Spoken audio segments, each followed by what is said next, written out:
안녕하세요. 오늘 말씀 전하러 나온 바울산지의 김병관 간사입니다. 목소리가 평소랑 조금 제가 좀 다르죠. 목이 잠깐 갔습니다. 제가 오늘 2부 예배 설교 오면서 두 가지 예상 외 상황이 있었는데요. 첫 번째 예상 외 상황은 제가 어제부터 목이 별로 안 좋았어요. 그래가지고 목이 너무 안 좋아서 어제 기도회 때도 제가 제발 내일 제 목이 좀 목소리가 나올 수 있게 기도해 달라 그랬는데 덕분에 지금 이만큼 나옵니다. 어제 기도회 때는 진짜 이렇게 기도했었거든요. 근데 지금은 좀 괜찮아졌죠. 근데 그래서 절제했어요. 1부 예배 드릴 때도 막 찬양 너무 열심히 부르면 안 돼. 2부 예배 때까지 목을 아껴놔야 돼. 이러고 있었는데 2부 예배 와가지고는 예상외가 찬양이 너무 좋은 거예요. 그래서 막 어느 순간 너무나 찬양에 열중하고 있는 저를 보면서 망했다 이런 생각했던 게 첫 번째 예상외 상황이었고요. 두 번째가 여호수아 어디 갔지?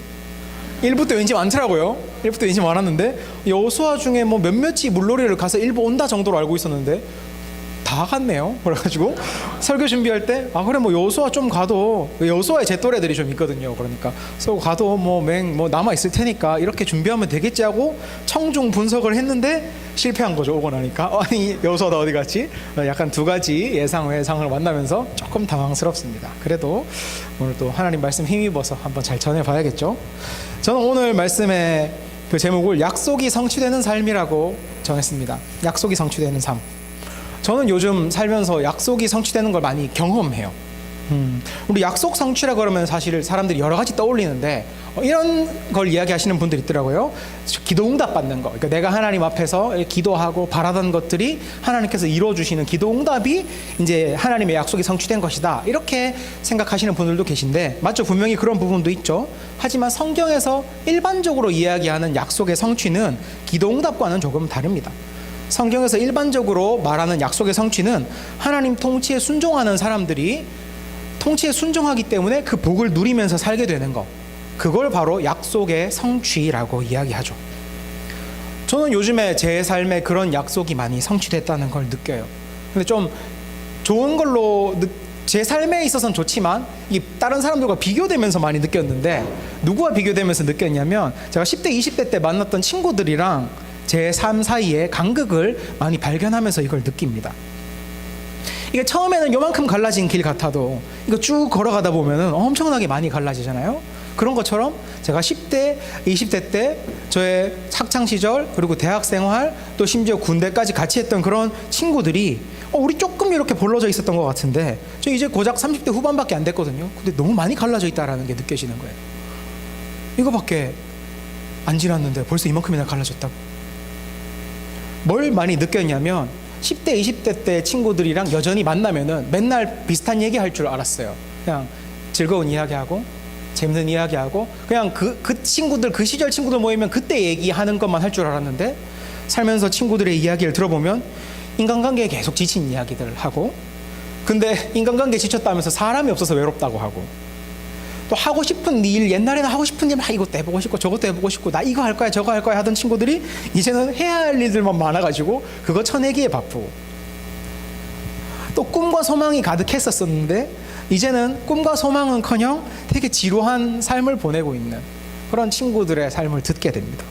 너무 많이 변한 거예요. 20대 때 진짜 도전정신 넘치는 친구들, 그 눈을 반짝이던 친구들이 이제 아저씨가 돼가지고 그 아저씨 같은 나눔을 이렇게 만나서 하는 것들을 듣다 보면서 근데 좀 느낌이 좀 다른데? 라는 생각을 했습니다. 똑같이 저와 같이 제 친구들일지라도 제가 교회에서 현진 형제를 만나서 이야기하거나 아니면 현태 형제를 만나서 저랑 같이 20살 때부터 저희 교회에서 같이 신앙의 친구들 만나서 이야기해보면 이런 느낌이 아니거든요. 간극이 발견됐어요. 인간관계에 지치고 계속 외로워하는 그 친구들과 달리 내 주변에는 여전히 나를 사랑해주고 진짜 갈수록 서로 신뢰할 만한 사람들이 많아지고 있다는 걸 전 경험하고 있고요. 또 해야 할 일에만 쫓기고 쳐내야 할 일들 때문에 답답해하는 삶과 달리, 물론 저에게도 그런 게 있긴 있겠죠. 하지만 가슴 뛰는 일들, 여전히 하고 싶은 일들이 내 안에 있습니다. 이 일 되게 의미 있다고 생각되는 일들이 내 삶에는 가득하게 있습니다. 꿈과 소망도 사그라들기보다는 점점 더 선명해집니다. 저는 이걸 보면서 이게 하나님께서 그리스도인의 삶에 주시는 약속의 성취구나 라는 걸 느꼈습니다. 하나님 통치를 따르기 때문에 같은 세상에서 같은 시간을 보내면서 살고 있지만 전혀 다른 걸 발견하고 하나님의 축복을 발견하고 그 안에서 풍성하게 살고 있는 것, 이게 우리가 받는 약속의 성취구나라는 걸 발견했습니다. 제가 잘나고 특별히 좀 더 뛰어난 사람이라서 그런 걸 누렸다고는 생각을 안 해요. 왜냐면 제가 제 친구들 중에 키도 제일 작고요. 좀 작은 애 더 있긴 한데 그래도 거의 제일 작고요. 저보다 잘난 친구들 많고 훨씬 괜찮은 친구들도 많았지만 차이점은 제가 하나님 약속을 붙들고 살았다는 것이고 그렇지 못한 친구들이 있었다는 것이죠. 하나님 쫓으면서 배운 지혜가 제 삶을 윤택하게 만들고 하나님 닮기 위해서 닮다 보니까 깎인 내 성품이 저를 사랑받을 수 있는 사람으로 만들었습니다. 그리고 그런 사람들이 함께 모인 공동체가 우리를 샬롬하게 만들었습니다. 이게 우리가 경험하는 약속의 성취입니다. 저는 이런 걸 경험할수록 하나님 나라가 더 소망이 됩니다. 와, 지금도 이런데 나중에는 어떨까? 지금도 이까지 인도하셨는데 앞으로는 어떤 곳으로 인도하실까? 심지어 이게 천국의 그림자라는데 실체는 어떤 걸까? 이런 기대와 소망을 오늘 말씀의 4절 5절에서 이렇게 나타내죠. 빛을 받아 하늘의 은사를 맛보고 성령을 나누어 받고 하나님의 선한 말씀과 장차올 세상의 권능을 맛본 사람들, 그 사람들이 가지는 감각, 하나님 나라를 맛본 사람들만 아는 것이 바로 내 삶에 이루어지는 약속의 성취입니다.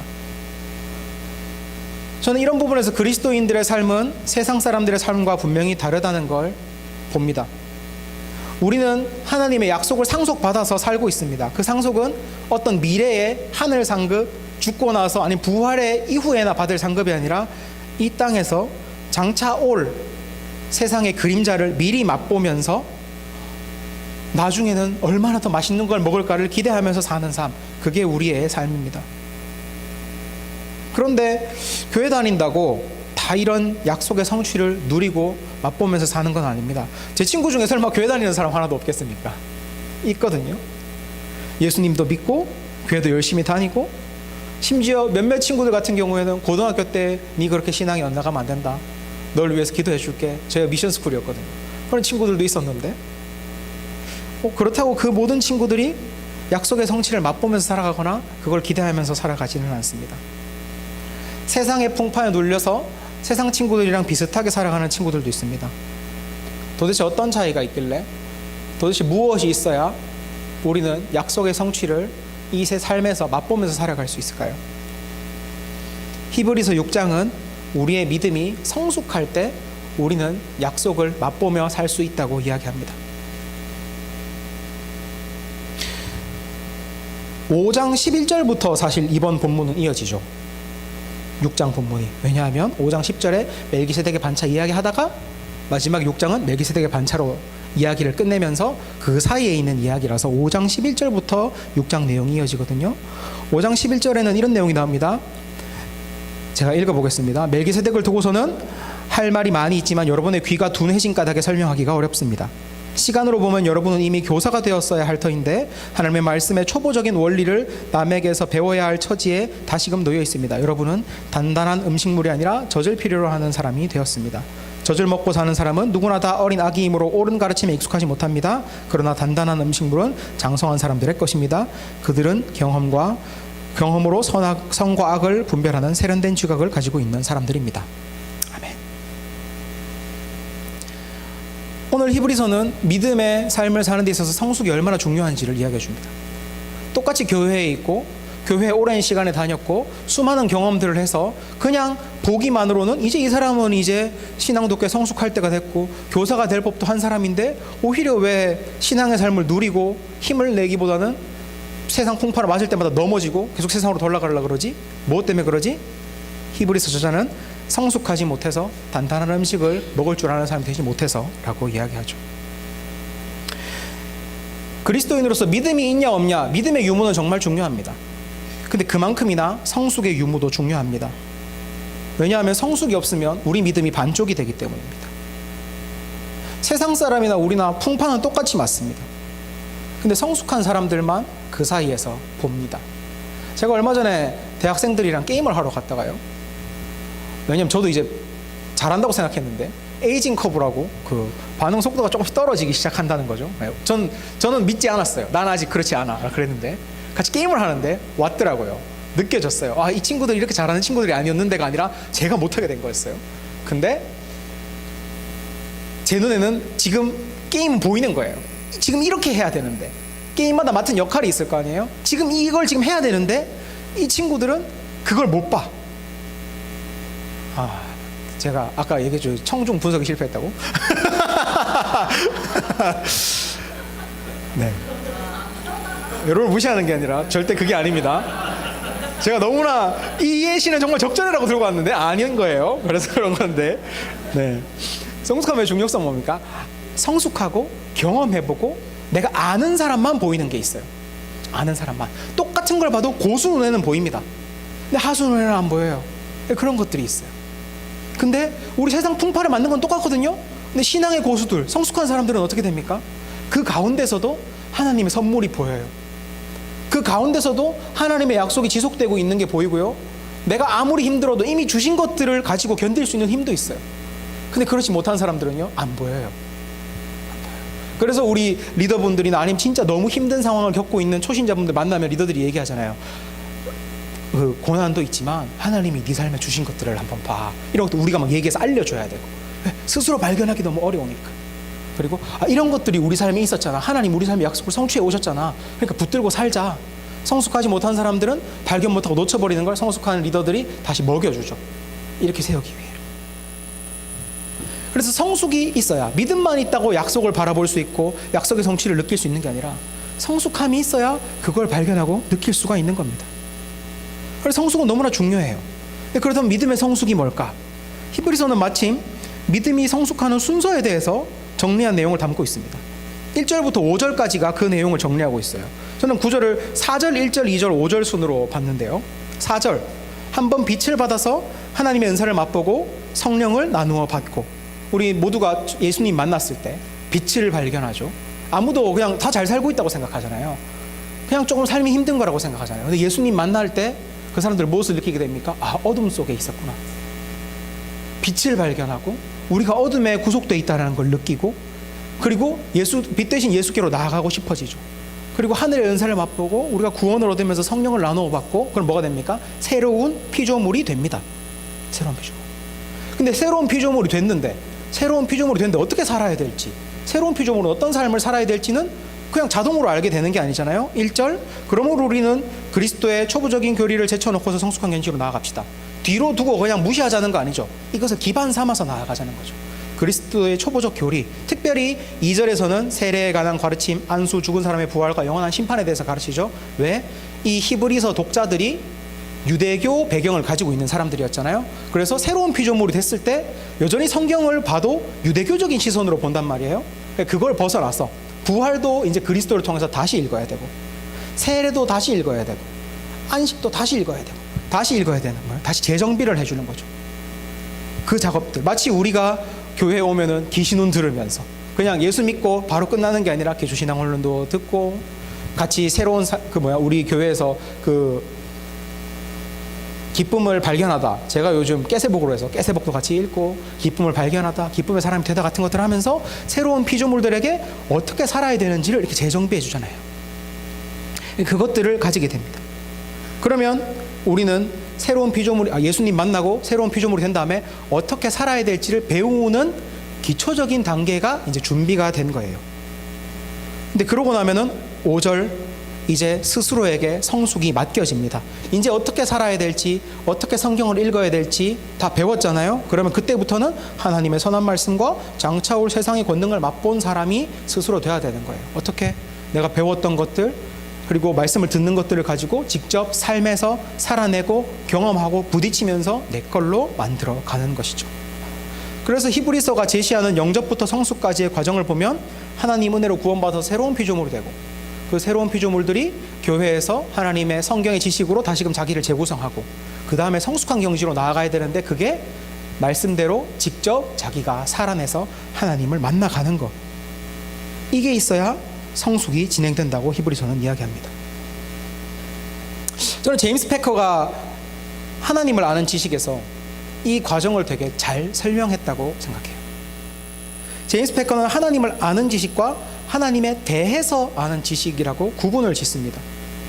제임스 패커에게 히브리서 6장 1절에 나오는 그리스도의 초보적 교리, 그러니까 신앙의 지적인 기반을 쌓는 것은 하나님에 대해서 아는 지식입니다. 책, 공부, 훈련, 설교처럼 누군가로부터 간접적 지식 전달로 하나님에 대해서 알게 되는 지식들이죠.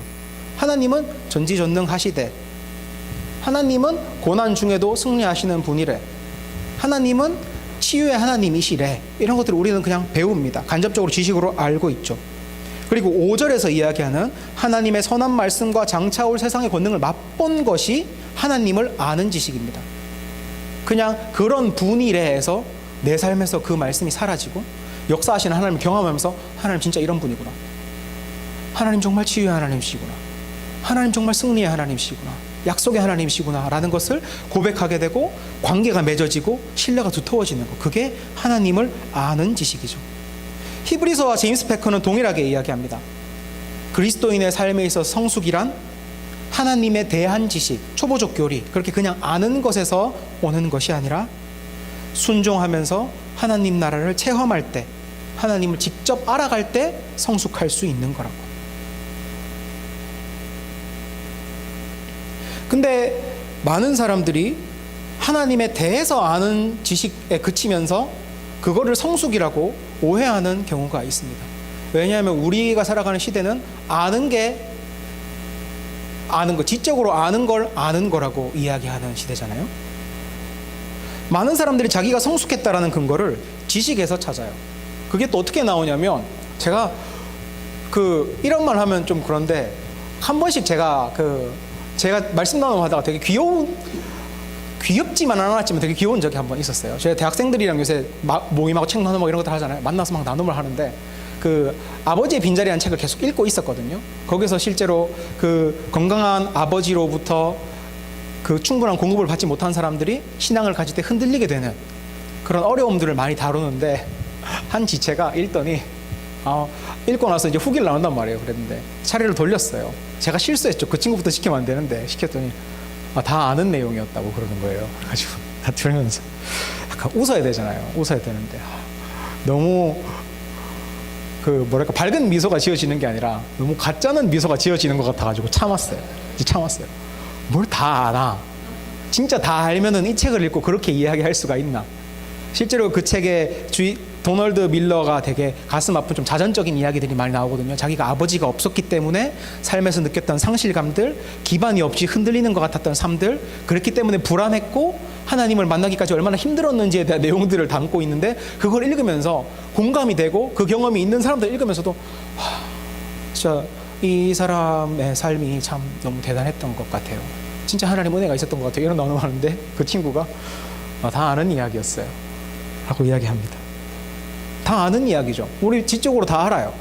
아버지가 아니면 건강한 어른들로부터 충분한 공급과 지지를 받지 못한 아이들이 불안하게 자란다는 사실을 웬만한 성인들은 지적으로 다 알고 있습니다. 근데 우리가 거기서 다 안다고 이야기하는 건 그 지적으로 다 아는 게 아니잖아요. 그 사람들의 아픔, 그 어려움, 그럼에도 불구하고 찾아오시는 하나님의 은혜, 어떻게 다시 이렇게 세울 수 있을까? 그 깊이 있는 것들이 삶에서 경험되고 나눠질 때 그걸 보고 이제 우리가 알아간다고 이야기해야 되는데, 그래서 그때 그 친구가 다 안다 그랬을 때 좀 그랬어요. 근데 교회에서도 그런 걸 많이 보죠. 설교 잘 알아듣고 무슨 메시지인지 다 이해되고 나눔할 거 생기고 듣고 나면 나 뭐 교회 경험도 많고 이제 교리도 알고 성경 지식 많고 그러면은 성숙했다고 생각합니다. 저는 이게 참 이상하다고 생각했어요. 왜 유독 교회에 그렇게 생각하는 사람들이 많을까? 왜 지적으로 아는 것 가지고 아는 것 많다고 성숙했다고 생각하고 설교 알아들으면 나도 이제 알 만큼 아내라고 생각하는 사람들이 많을까? 세상 다른 모든 분야에서는 그렇게 생각 안 하잖아요. 세상의 그 어떤 분야에서 그냥 지식이 많은 것 가지고 성숙했다고 이야기해요. 빵 굽는 유튜브 수십 번 보면 빵 굽는 법 알거든요. 근데 빵 굽는 법에 대해서 아는 거지, 빵 굽는 장인이 되려면 실제로 한번 구워봐야 되잖아요. 유튜브대로 한다고 되는 거 아니잖아요. 실제로 살아보고 손도 좀 뒤어보고 반죽도 해보고 몇 도에서 구워야 되는지 해봐야 장인이 되고, 우린 그런 사람을 보고 성숙했다 그러죠. 헬스 영상 수십 번 보면 운동 방법은 알아요. 근데 영상 본다고 헬린이를 벗어날 수는 없어요. 직접 해봐야 내한테 맞는 각도를 찾고, 직접 해봐야 다치지 않으면서도 꾸준히 내 근육을 성장시킬 수 있는 방법을 찾고, 시행착오를 겪으면서 헬린이가 헬창되는 거죠. 네. 세상 어떤 분야도 지식을 많이 습득했다는 것으로 성숙했다고 하지 않습니다. 근데 이와 같이 하나님에 대해서 설교를 많이 들었고, 그래서 내가 이제 대부분 내용들을 알아들을 수 있을 만큼 지식이 쌓였고, 또 교회 짬밥도 많이 쌓여가지고 많이 알고 있을지라도 자기가 그 배운 대로 말씀에서 순종해 보면서 내가 그 지식을 살아본 경험, 그걸 녹여내면서 하나님을 경험해 본 경험이 없다면 그거는 내가 그저 알 뿐이지 성숙한 게 아니라는 것을 우리는 분별해야 됩니다. 그래서 하나님께서는 모든 땅에 비를 내리시지만 누군가는 직접 삶에서 살아내고 물고 뜯고 하면서 성숙해서 유익한 농작물을 내고, 누군가는 가시덤불과 엉겅퀴를 내는 것이죠. 저는 참 우리가 좋은 교회에 모였다는 생각했습니다. 오늘 히브리서 읽으면서 더 그런 내용이었어요. 아까 뭐 세례와 안식과 막 이런 것들 나왔잖아요.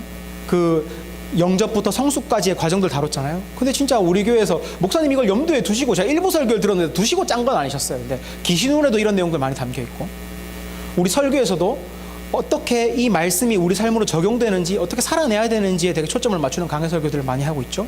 그런 걸 보면서 우리가 참 좋은 교회를 경험하고 있구나, 히브리서에서 이야기하는 성숙의 경지로 나아갈 수 있는 비가 충분히 내려지는 교회를 다니고 있구나 라는 걸 느꼈습니다.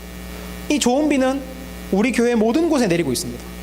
근데 하지만 성숙은 그 비를 맞는 것에 달린 게 아니라 좋은 설교를 듣고 좋은 사람들이랑 나눔하는 데서 성숙이 일어나는 것이 아니라, 그것을 양분 삼아서 기반 삼아서 내가 내 삶의 말씀을 심어보고 내 삶에서 말씀으로 농사를 지어봐서 복을 경험해봐야, 고난도 경험해봐야 내가 성숙할 수 있는 겁니다.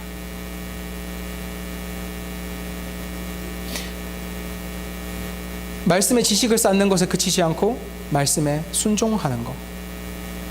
그래서 내 삶에서 하나님 말씀의 능력을 경험하고 하나님의 하나님 되심을 진정으로 깨닫는 것, 그게 우리가 성숙해 가고 있다는 걸 보여주는 증거입니다. 어제 리더 모임에서 조금 감동받았어요. 어제 리더 모임에서 그 가장 신리더인 친구가 하나 있는데 사회 진출한 지 얼마 안 됐어요. 자기 전공 이거 아니고 제빵을 배워가지고 이제 그쪽으로 뛰어들었는데 너무 쉽지 않다는 거죠. 왜냐하면 그 일 자체가 우리 요식업계나 이쪽은 항상 주일을 빼기가 어렵잖아요. 꼭 출근하고 평일 쉬잖아요. 근데 자기가 교회도 와야 되고 교회 너무 좋으니까 그걸 빼고 직업을 찾으려니까 정말 없더라는 거예요. 없어서 한 군데에 안정적인 직업을 가지지 못하고 두 군데에서 이제 계속 뛰면서 일을 해야 되는 거죠. 너무 힘든 거예요. 노동 시간이 너무 길고 소모되는 게 너무 많고, 자기가 그렇게 평일을 다 보내고 나서 주일로 오면은 너무 지쳐가지고 뭐 하고 있는지 모르겠다. 자기 그냥 교회에서 그냥 버티는 것 같다. 이런 이야기를 했는데 한 리더가 얘기를 했어요. 그 친구도 학벌이 되게 좋은데 오히려 학벌이 너무 좋아가지고 이 자리 잡지 못하고 대구에서 이제 전공 따라서 그 출신 학교 따라서 이제 텃세 있는 그 직업들이 있잖아요. 그것 때문에 이렇게 돌아다니다가 고생했던 친구였는데, 그 친구가 그런 이야기를 했어요. 예전에는 나도 우리 삶에 하나님의 약속이 성취되는 게 안 보였다고. 근데 요즘 좀 보이기 시작한다라고 이야기를 하더라고요. 예전에는 그냥 말씀대로 사는 게 손해보는 것 같았대요. 세상 따라서 사는 내 동기들이 더 앞서가는 것 같았대요. 나는 하나님 따르느라고 이것저것 챙기다 보니까 따지다 보니까 뒤처지는 것 같고. 그래서 주변에서 그때 자기한테도 그 자기가 이 리더에게 얘기해 줬듯이 자기 리더들이 이 삶에 복이 있다, 그래도 이 삶을 꾸준히 살아야 된다, 이렇게 아무리 얘기를 해줘도 복이 있다고 막 옆에서 짚어주는데도 하나도 안 보이고 그냥 말씀이니까 그래, 기독교인이니까 그냥 살아야지 하고 그냥 붙들고 살았대요. 꾸준히 꾸역꾸역 살았대요. 근데 시간이 지나고 나니까 자기보다 앞서가는 것 같았던 그 친구들이 인생에서 바라던 거, 그거 그 친구들 인생에는 없고, 그거 다 가진 사람이 친구들 중에 누구냐 보니까 자기라는 거예요. 걔들이 그렇게 바라고 그렇게 갖고 싶었던 것들, 근데도 못 갖고 있던 것들이 자기가 하나님 안에서 누리고 있더라는 거죠.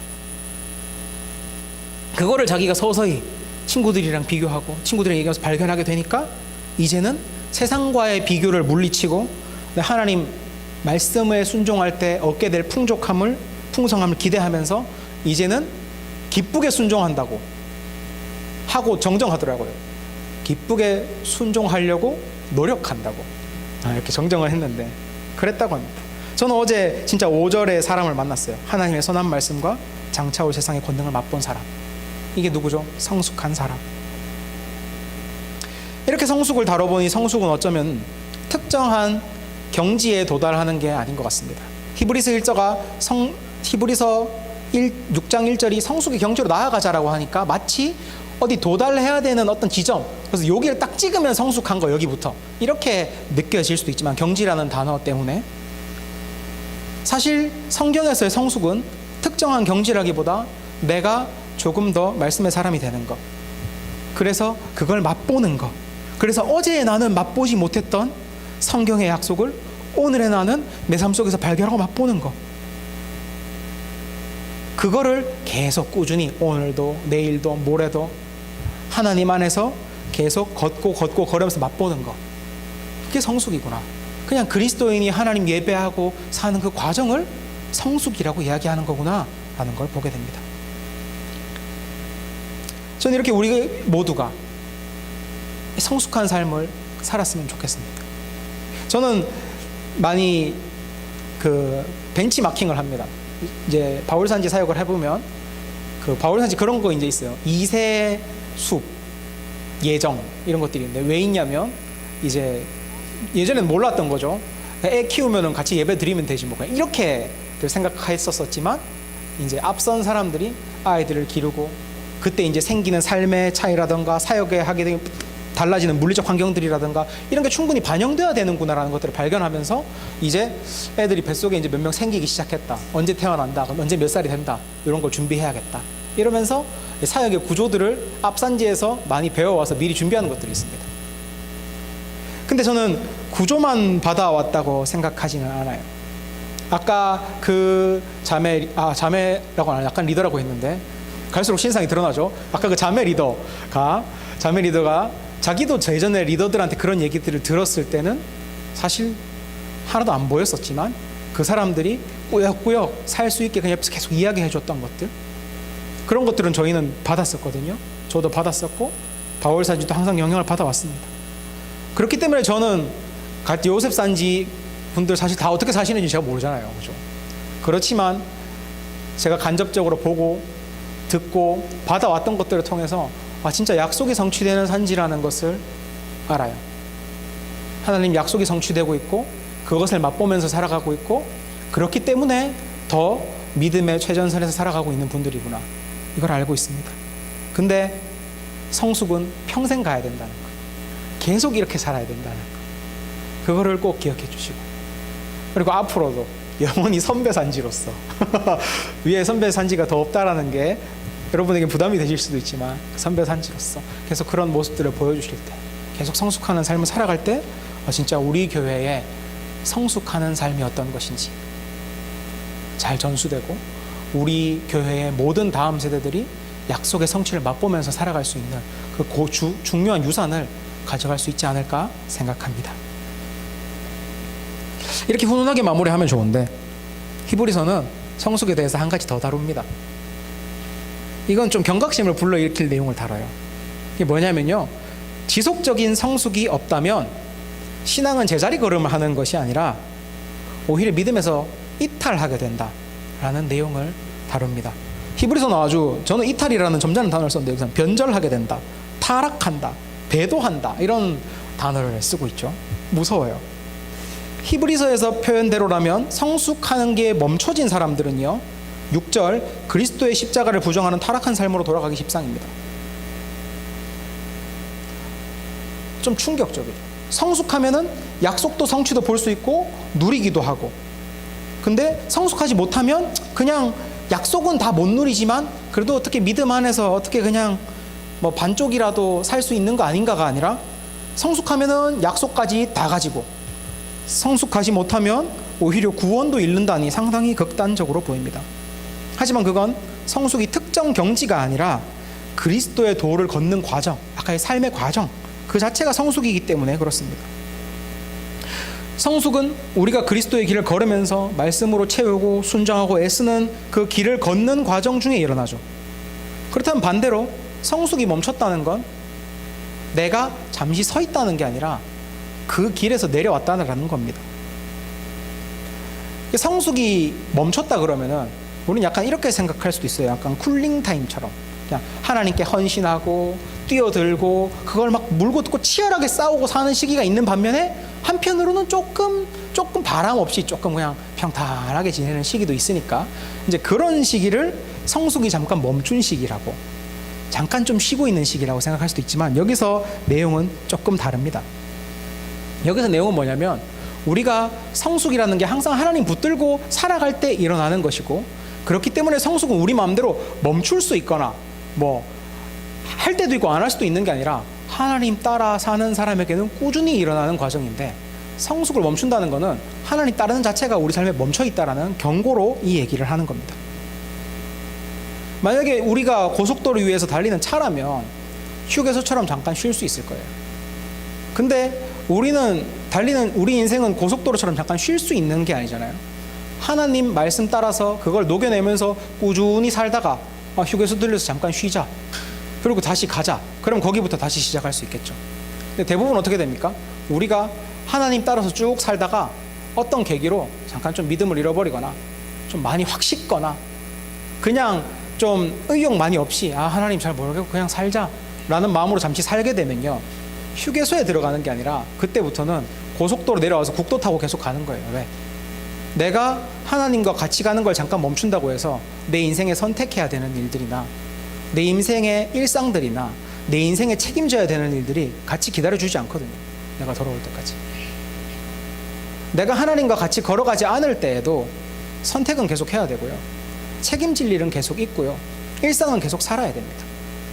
근데 그때가 되면은 우리는 하나님 말씀에 순종해서 이전에는 선택하고, 하나님 말씀에 순종해서 일상을 살아내고, 하나님 말씀 따라서 책임지며 살아갔지만 그 하나님 말씀으로부터 멀어지고 하나님 말씀에서 내려오게 되면은 그때부터는 딴 걸 가지고 선택하고, 딴 걸 가지고 일상을 살고, 딴 걸 가지고 책임지게 되는 거예요. 그래서 잠시 멈추는 게 아니라 다른 것들의 지배를 받게 됩니다. 우리 교회에서 많이 그 얘기를 하잖아요. 인간의 존재에 대해서, 인간의 정체성에서 얘기할 때 인간은 예배하는 존재라는 정체성을 많이 이야기하잖아요. 결국 사람은 무언가를 가지고 무언가에 기대서 선택하고 살아가고 거기에 빠져드는 예배하는 존재라는 속성을 가지고 있는데, 하나님 따라서, 하나님 말씀 따라서 선택하고 살아갈 때 아니면은 결국 다른 게 그 자리를 치고 들어온다라는 거예요. 제가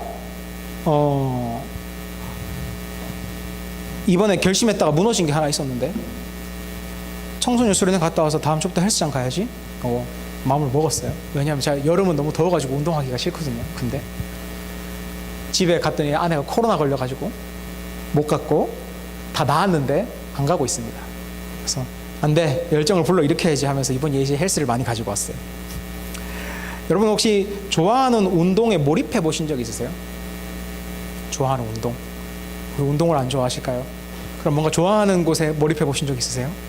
저는 예배와 몰입이 정말 비슷한 부분이 많다고 생각합니다. 저는 헬스 되게 좋아해요. 운동 중에서 되게 좋아요. 그 쇠 냄새가 되게 좋아요. 이런 이야기들 많이 하니까 사람들이 딱 거기까지만 하고 더 얘기하지 말래요. 얘기할수록 변태 같다 그러더라고요. 그래서 이상하다, 왜 진짜 그런 게 있는데. 그래서 어쨌든 헬스 되게 좋아하고요, 쉽게 몰입하게 됩니다. 거의 헬스를 예배해요. 진짜 막 헬스 예배 시즌이 되면요 어떻게 되냐면요, 유튜브 알고리즘이 먼저 다 바뀌어요. 이렇게 운동으로 싹 바뀝니다. 그리고 아내에게 은근히 식단을 요구합니다. 좀 단백질 위주로 나왔으면 좋겠고, 좀 너무 짜거나 달거나 하지 않고 건강한 식단이었으면 좋겠고, 결코 가족들에게 강요하진 않아요. 내 걸 똑같이 먹으라고 얘기하진 않는데 이렇게 은근슬쩍 단백질을 원하는 이야기들을 하죠. 그리고 단백질 막 숭배합니다. 숭배하고 그러다 통풍 올 줄 모르고 너무 좋아하죠. 거기다가 괜히 운동하는 게 아까워가지고 불건강한 생활 습관들을 막 밀어냅니다. 생체 리듬을 관리해요. 제가 저 시계 차는 거 되게 불편해 하거든요. 땀이 많아가지고. 근데 제가 항상 그 워치를 사고 싶을 때가 언제냐면은 이제 헬스 막 다시 헬스 시즌 됐을 때, 그럼 막 생체 리듬도 막 보고 싶고 심박수도 보고 싶고 막 관리하고 싶어가지고 사고 싶어요. 이거 4절 5절 말씀에 넣으면 이렇게 되는 거죠. 한번 빛을 받아서 그 근육의 은사를 맛보고 바디 프로필의 소망을 나누어 받고 코치님의 능력의 말씀과 장차올 근육하고 건강한 바디를 맛본 사람들은 어떻게 삽니까? 헬스의 초보적 교리에 머물러 있지 않아요. 건강을 위해서 어떻게 살아야 되는가, 어떤 순서로 키워야 되는가, 나는 어디가 약한가 분석하고, 그걸 누가 시키지도 않았는데 성숙한 단백질 식단으로 식탁을 채우고 힘든 걸 참아가면서 건강한 생활 습관을 만들죠. 그러면서 막 헬서들만 느끼는 그 행복한 성숙의 기쁨이 있어요. 뭐예요? 이거 성숙의 기쁨. 매일매일 찾아오는 팔다리에 찌릿거리는 통증, 그게 기쁨의 훈장이죠. 성숙의 경지라는 증거예요. 이 하는 근육을 예배하지 않는 사람들은 미친 거라 그래요. 아픈 게 왜 좋냐고. 하지만 근육을 예배하는 사람들 이야기하죠. 이것이 건강의 신호다. 살아있기 때문에 아픈 것이다. 고통 없이 잘할 수 없다. 막 갑자기 이런 멋있는 얘기들 하면서 건강의 증거로 받아들입니다. 새로운 나라를 맛본 거예요. 헬스의 나라를 맛본 거예요. 그래서 헬스에 몰입해서 그 세계로 들어가는 거죠. 근데 제가 얘기했죠. 여름 되면은 이 헬스 예배 끝난다고. 여름 되면 끝나요. 저 그렇게 여름 되면 진짜 가기가 힘들어요. 왜냐하면 너무 더운데 막 오전에 가가지고 운동 막 하고 나서 기진맥진한 상태로 오면 정신을 못 차리겠어요. 그래가지고 여름에 회복이 잘 안 돼가지고 헬스장을 좀 안 갑니다. 그러면은 헬스에 대한 예배를 좀 내려놓습니다. 스스로 이렇게 생각하죠. 쿨링 기간이다. 다시 시작하면 된다. 다시 뭐 날씨만 좀 괜찮아지고 좀 상황만 받쳐주면 난 다시 헬스의 세계로 돌아가면 돼 라고 생각합니다. 근데 나는 잠시 헬스를 향한 예배가 멈췄다고 생각하지만 그때부터 내 삶에 뭐가 치고 들어옵니까? 헬스의 자리에 더위가 치고 들어옵니다. 더위를 예배하게 돼요. 나도 모르게 덥다 하면서 운동 안 가게 됐죠. 덥다 하면서 시원하고 달달한 거 찾습니다. 국수 같은 거. 저는 막 여름에 콩국수 너무 좋아하거든요. 콩국수로 타협봐요. 왜요? 국수에 탄수화물은 생각 안 하고 콩국수에 단백질이라면서 이렇게 막 타협하고요. 탄수화물 범벅에 막 당 떨어지니까 당덩어리 막 들이키면서, 더우니까 땀 흘리지 말자고 움직이지도 않고, 무더위에 잠도 잘 안 오잖아요. 생체리즘 다 망가져도 그냥 잡니다. 여름 지나고 나죠. 그렇게 헬스의 예배를 잠깐 쉰 몸이 되는 게 아니라 다시 그 자리에 제자리에 머물러 있는 내 몸을 보게 되는 게 아니라 완전 진짜 쓰레기가 된 내 몸을 봐요. 와, 그동안 부풀어져 있던 거 다 어디 갔지? 야, 그동안 조금 잡혔던 거 다 어디 갔지? 사람은 예배하는 존재예요. 사람은 공백으로 있을 수가 없어요. 내 몸과 마음과 삶은 결국 무언가의 지배를 받고 무언가를 예배하며 그것으로 삶을 채워나갑니다. 그래서 내가 하나님으로 그걸 채워가는 성숙이 멈춘다? 그건 다른 말로 내가 하나님 말고 다른 걸로 내 삶을 채워가기 시작한다는 거랑 똑같은 말인 거예요. 헬스가 빠진 자리에 더위가 채워지는 것처럼 사람은 정말 빠르게 다른 것을 예배하고 그것으로 자기를 채워갑니다.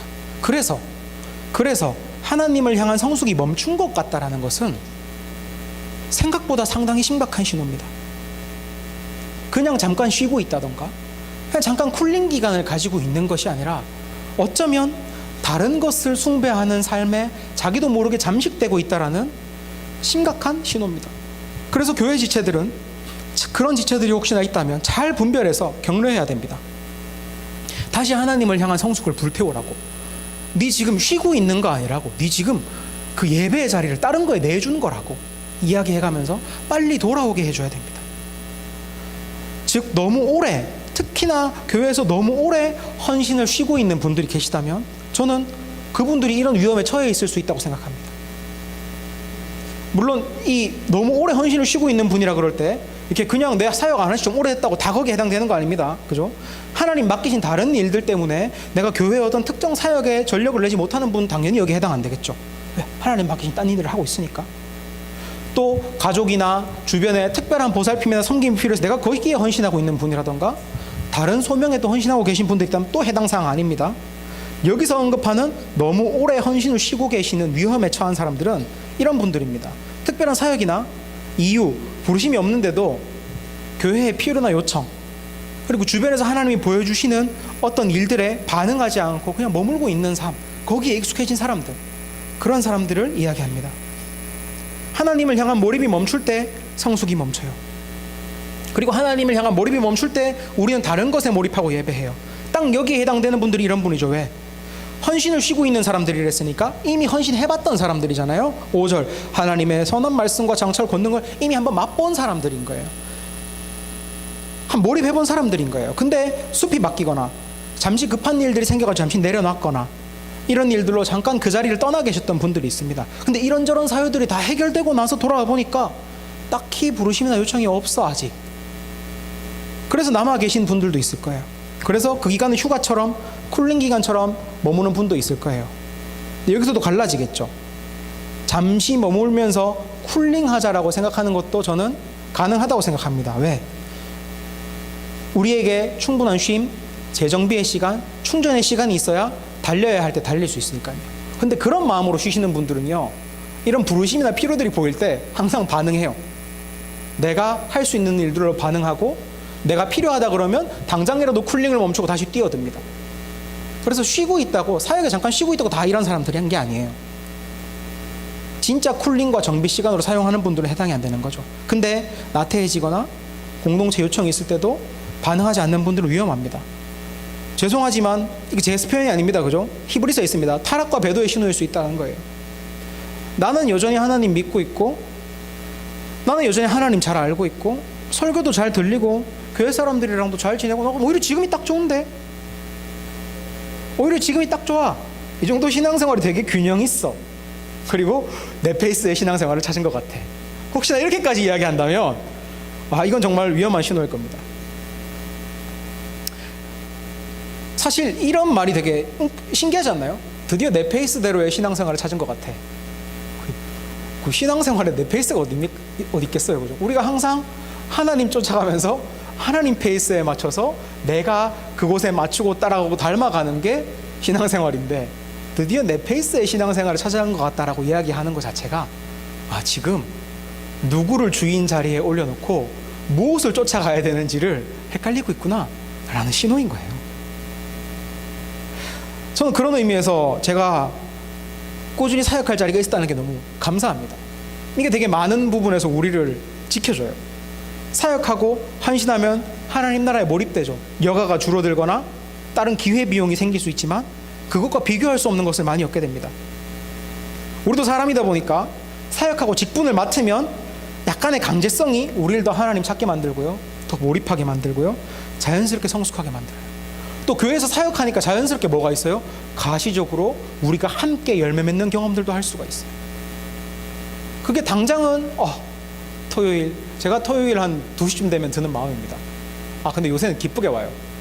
토요일 날은 아들이 어린이집을 안 가잖아요. 그러니까 좀 토요일 2시 되면 되게 기쁘게 오는데, 예전에는 토요일 2시쯤 되면은 오전에 원톤하고 이제 가서 이것저것 하고 멘토링하고 뭐 하면 10시쯤 돼서 집에 오면 이거 준비하면 자야겠네. 토요일이 어떻게 지나갈지 이것들을 딱 생각하고 나면 한 번씩은 교회 가기 싫을 때도 있거든요. 근데 그 시간보다 훨씬 좋은 건데 다들 그 얘기해요. 리더 모임 가기까지가 싫지 가면 더 좋다. 왜? 가서는 이걸 맛보거든요. 저는 그래서 사역하고 이 현장에 뛰어들 수 있는 사람들은 그 왕좌에 계신, 내 삶의 왕좌에 하나님이 계시고 그게 쉽게 흔들리지 않는다고 생각해요. 이게 진짜 큰 축복이에요. 근데 헌신을 오래 쉬면요, 몰입도 적게 하고요, 당연히 내 관심사도 다른 데로 돌릴 시간도 많죠. 그러면 내 왕좌에 은근슬쩍 딴 게 엉덩이 이렇게 걸쳐요.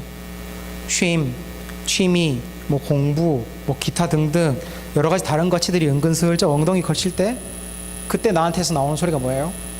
지금이 딱 좋아. 이게 내 페이스 신앙생활이야. 이게 오히려 균형 잡힌 신앙생활인 것 같아. 이런 이야기가 나오는 겁니다. 누군가는 이렇게 이야기할 수도 있어요. 그게 바로 사역자들의 가스라이팅 아닙니까? 라고 이야기할 수도 있어요. 교회와 사역에 미쳐 있는 게 좋은 삶이라니 그게 가스라이팅이죠. 오히려 한 발 뒤로 물러서서 부담 없이 신앙생활 하는 거, 그게 진짜 저의 참된 신앙을 고민해보고 살아갈 수 있는 시간 아닐까요? 아니죠. 히브리서 저자는 아니라고 하잖아요. 왜요? 우리가 하나님 붙잡고 하나님께 맞춰서 계속 따라갈 때야 성숙을 이룰 수 있고, 그래야 믿음을 맛볼 수 있다 그러지, 내 자리 머물러서 나한테 맞는 신앙생활 찾는 게 우리가 진짜 신앙의 유익을 누릴 수 있는 삶이라고 이야기하지 않거든요. 혹시나 우리 주변에 그런 신호를 보내는 지체들이 있다면 우리는 진짜 경각심을 가지고 권면해야 됩니다. 진짜 헬스를 좋아하는 사람들은 근육이 아프면 그게 긍정적인 신호라는 걸 압니다. 헬스에서 마음이 떠난 사람들은요, 더 이상 근육통이 느껴지지 않아서 좋다고 합니다. 내 삶을 찾은 것 같다. 먹고 싶은 거 마음껏 먹으면서 살 수 있는데 그때는 왜 그랬는지 모르겠다. 이런 이야기들을 합니다. 누가 그런 얘기 하는 줄 아십니까? 제가 그랬습니다. 카페라떼 그 이디야의 흑당 밀크티 먹으면서 세상에 이런 맛이 있는데 도대체 그동안 뭐하고 살았는지 모르겠다. 헬스 예배가 끝나니까 그런 얘기가 나오는 거예요. 둘 중에 누가 진정한 헬스입니까? 근육통이 여전히 느껴지지만 이게 건강한 신호지라고 느끼는 사람과 내가 왜 그렇게 살고 있었는지 모르겠다고 얘기하는 사람, 누가 헬스죠? 그렇다면 헌신과 사역에 대한 부담감을 느끼면서도 이게 왕 대신 그리스도를 제대로 따르는 긍정적인 부담감이지, 긍정적 신호지 라고 느끼는 사람과 지금이 딱 좋아 라고 이야기하는 사람, 둘 중에 누가 제대로 그리스도를 따르고 있는 사람입니까? 헌신의 자리로 돌아와야 됩니다. 없으면은 제발 만들어서 내 할 일, 제발 내가 하나님 붙들 수 있게 일자리 좀 만들어 달라고 요청을 해도 모자랄 판입니다.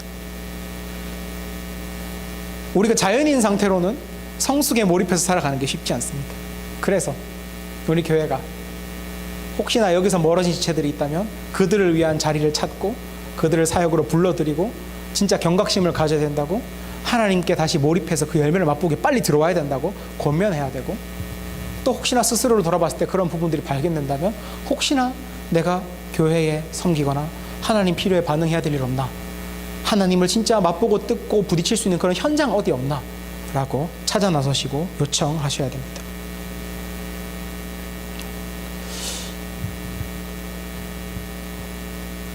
우리 이제 약속에 성취되는 삶에 대해서 이야기하다가 좀 많이 왔는데요, 약속의 성취를 맛보며 살기 위해서 필요한 첫 번째가 바로 믿음의 성숙이라는 내용을 지금까지 다뤘습니다.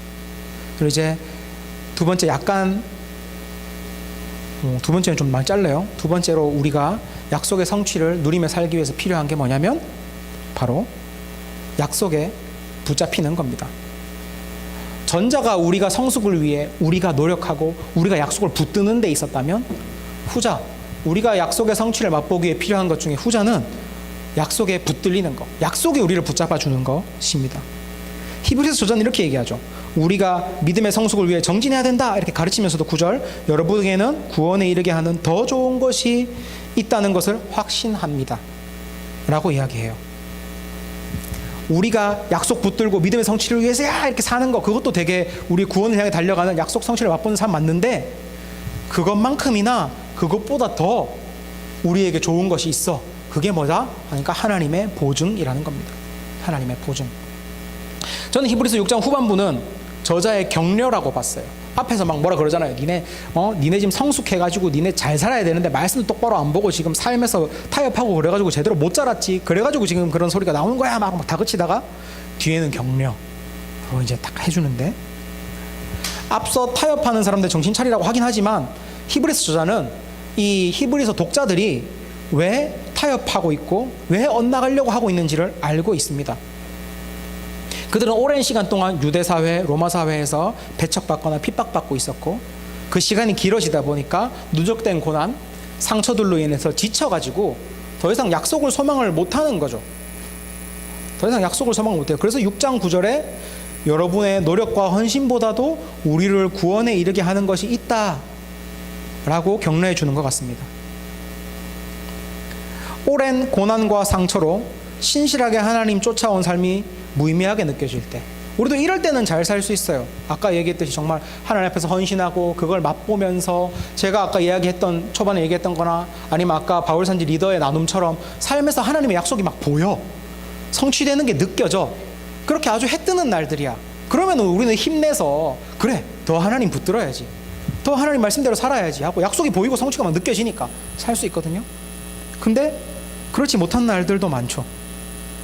사실 그런 게 매번 보이는 건 아니죠. 항상 열매 맺고 항상 잘 살게 되는 건 아니죠. 진짜 믿음대로 살고 헌신하고 하나님 붙들면서 살았는데도 말도 안 되는 결과를 삶에서 맞이할 때도 있고, 진짜 너무나 큰 상처들을 우리가 살면서도 입을 수도 있죠.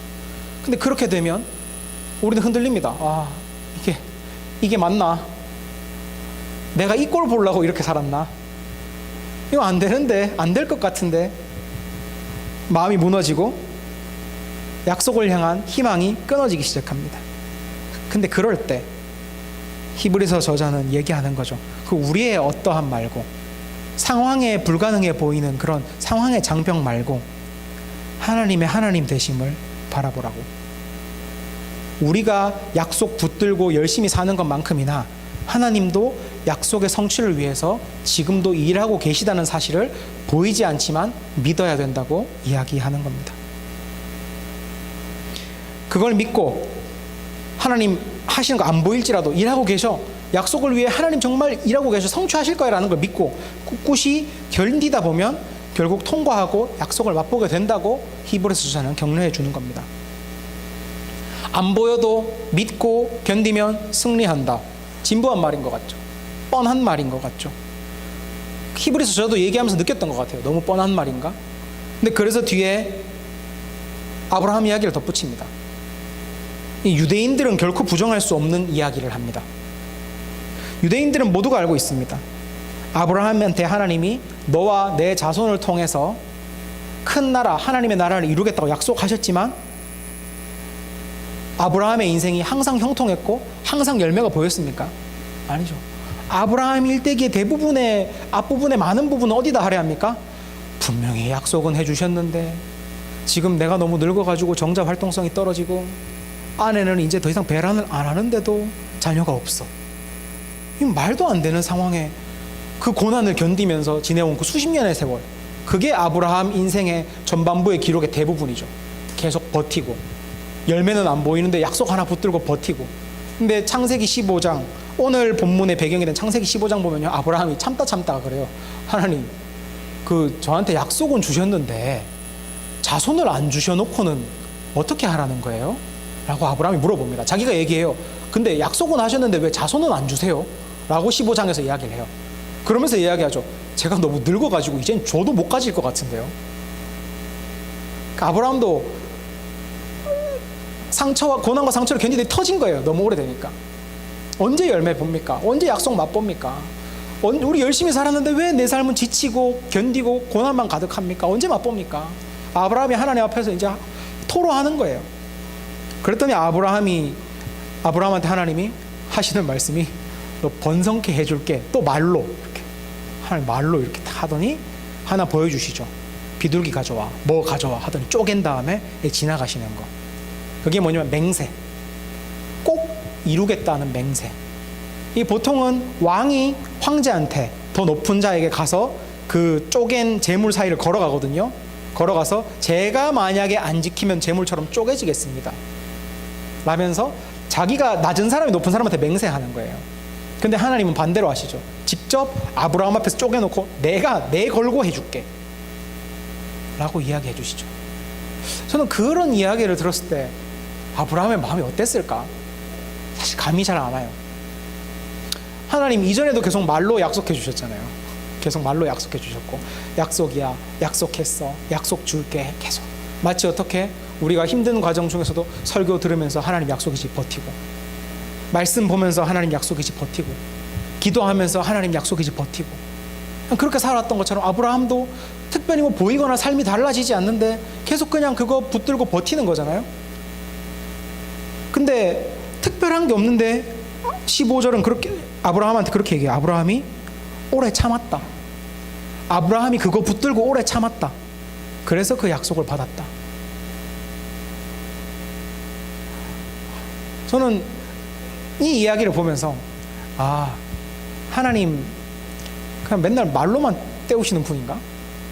그냥 우리가 결국은 하나님의 하나님 되심을 믿고 버텨야 되는 건가? 이렇게 생각했습니다. 근데 그러면서 그러면 똑같이 우리가 약속 붙드는 거 아니야? 왜 약속이 우린 붙든다 그래? 이런 생각이 들었습니다.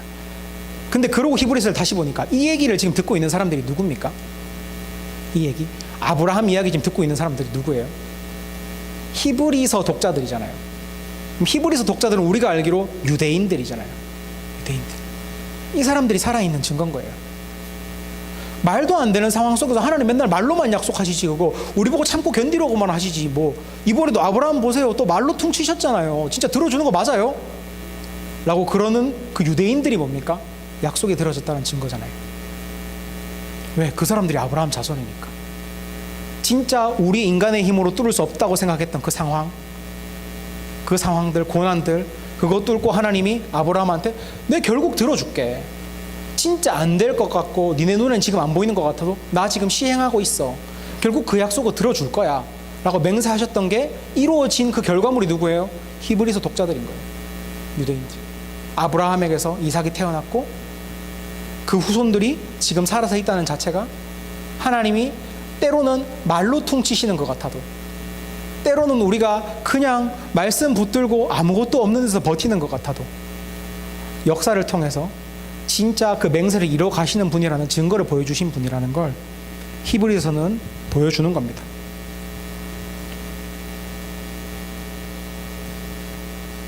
저는 그래서 이 얘기했을 때 아마 히브리 교회 사람들이 약간 히브리서 독자들이 약간은 억가당한다는 표현을 어떻게 바꿔볼까요? 약간 강제로 설득당한다는 느낌이 들었을 것 같아요. 강제로 설득당한다. 분명히 자기들 삶에는 지금 그 시절, 자기들 삶은 그 시절 아브라함 같은데 아무것도 안 될 것 같은데 약속은 안 이루어질 것 같고 우리 보고 버티라고만 하는 것 같은데 또 막상 아브라함이 그 버틴 결과물이 자기들이거든. 그러면 우리 삶에도 분명히 이루어지겠구나. 그러면 그냥 우리 존재 자체가 믿음의 증거구나. 계속 버텨야겠구나 라는 생각을 하면서 강제로 설득당했을 것 같습니다. 근데 여기서 히브리서는 끝나지 않고 대제사장 예수님이 얘기해 주죠. 우리는 이 사람들보다 좀 뭐랄까, 우리는 아브라함보다 환경이 좀 나아요. 약속을 믿고 버티는 데 있어서. 아브라함은 딱 하나 해주셨잖아요. 하나님이 그냥 오셔가지고 전능한 내 이름을 걸고 맹세할게, 맹세 하나 끝이었잖아요. 근데 우리한테는 예수님이 계셔요. 인생을 살다 보면 당연히 고난이 있죠. 상처도 있죠. 풍랑도 있죠. 근데 그때에 아브라함은 하나님 맹세 하나 믿고 버텼어요. 근데 우리는요, 그 인생을 살면서 겪는 고난, 풍랑, 상처를 누구보다 많이 겪으신 분이 우리에 앞서서 먼저 가 계시죠. 예수님. 그리고 그분은 먼저 다 보이셨죠. 하나님은 언젠가 이루어질 거야 라고 했지만 예수님은 얘기하셨습니다. 이미 승리한 걸 보여주셨고요, 부활한 걸 보여주셨고요, 자신이 고난을 뚫고 살아간 그 삶 끝에 약속이 성취된 걸 보여주셨어요. 그러면서 대제사장 예수가 휘장을 열어놓고 우리에게 거기까지 제발 버티고 달려 들어오기만 하면 된다고 이야기해 주는 게 우리의 상황입니다. 우리는 아브라함보다 훨씬 좋은 상황을 살아가고 있어요.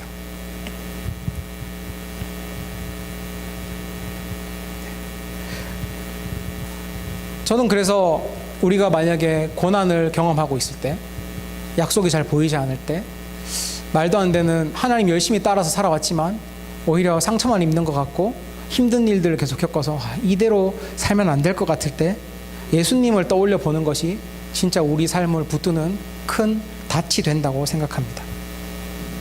고난 속에서 진짜 희망이 없어 보이는 거 예수님은 경험하셨죠. 엘리 엘리 라마 사박다니 하시잖아요. 뭐예요? 나의 하나님 어찌하여 나를 버리셨나이까. 하나님이 나를 버린 것 같고 진짜 하나님 뜻대로 살았는데 아무것도 안 이루어지는 것 같고 진짜 망하는 것 같은, 심지어 하나님이랑도 단절되는 것 같은 그런 느낌을 받으셨을 때에도 하나님께 순종하셨던 예수님. 고난 속에서 믿음의 의심이 생기고 포기하고 싶은 마음이 우리가 든다라는 것을 똑같이 느끼셨고 아셨기 때문에 우리를 충분히 위로할 수 있는 예수님. 그래서 20절에 우리를 앞서서 달려가신 예수님이 계시기 때문에 우리는 그분을 떠올리면서 버틸 수 있습니다. 19절에 영혼의 닻이라는 표현이 좀 많이 와 닿는 것 같아요. 제일 교회에서 제일 마음이 쓰이는 친구들이 있어요. 교회 제일 마음이 쓰이는 친구들이 누구냐면요, 자기만 교회 다니는 애들이 제일 저는 신경이 쓰여요. 그러니까 가족들이 다 교회 다니는 것도 아니고 자기만 혼자 교회에 와가지고 예수님 믿는 친구들 보면 너무 귀한데요. 그런 친구들은 유독 또 고난이 많더라고요. 예수 믿는데 고난이 많고, 똑같이 삶의 풍파를 경험해도 주변에서 붙잡아줄 가족들이나 이야기해줄 사람들도 없어요. 근데 그런 친구들이 막 흔들리고, 그때 그 친구들이 이런 이야기 할 때가 제일 마음이 아파요. 뭐냐면 그냥 포기하면 편할 것 같다는 거예요. 포기하면 편할 것 같다. 내가 왜 예수 믿는다 그래가지고 그 집에 떳떳하게 교회 다닌다고 이야기도 못하고, 회사 다니는데도 힘들고, 기타 등등 여러 고난들만 겪어야 되지? 차라리 포기하면 편할 것 같은데? 근데 그 친구들한테 이야기해주죠. 그게 그렇게 표류하지 않을 수 있는 유일한 방법은 딱 하나가 있다고. 딱 하나가 있다. 사실 우리 다른 사람들도 뭐 가족들이 잡아주는 것 같고 누가 잡아주는 것 그렇지만, 사실 우리 삶을 붙잡아줄 수 있는 유일한 닻은 하나밖에 없다고. 뭐냐면 예수님이라. 우리가 고난과 상처가 너무 커서 믿음을 포기하고 싶을 때, 풍랑이 거센 바다에서 버티다가 너무 멀미나고 힘드니까 떠내려 가고 싶을 때, 그때 우리가 할 수 있는 거 딱 하나라고. 그냥 예수님이란 닻을 내리는 거라고. 그렇게 팁을 전수해 줍니다. 그냥 닷 하나 내리고 버티는 거라고.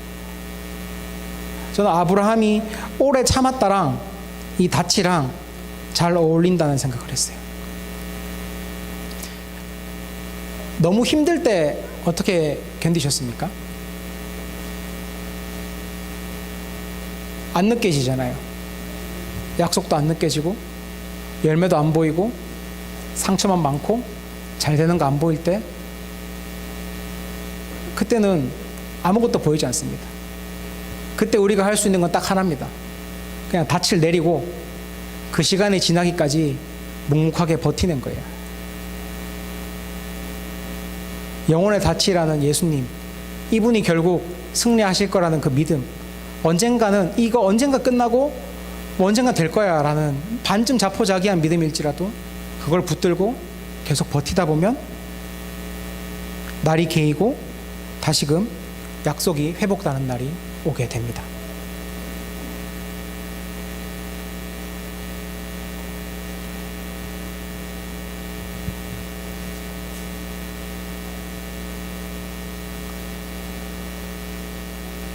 말씀을 마무리하겠습니다.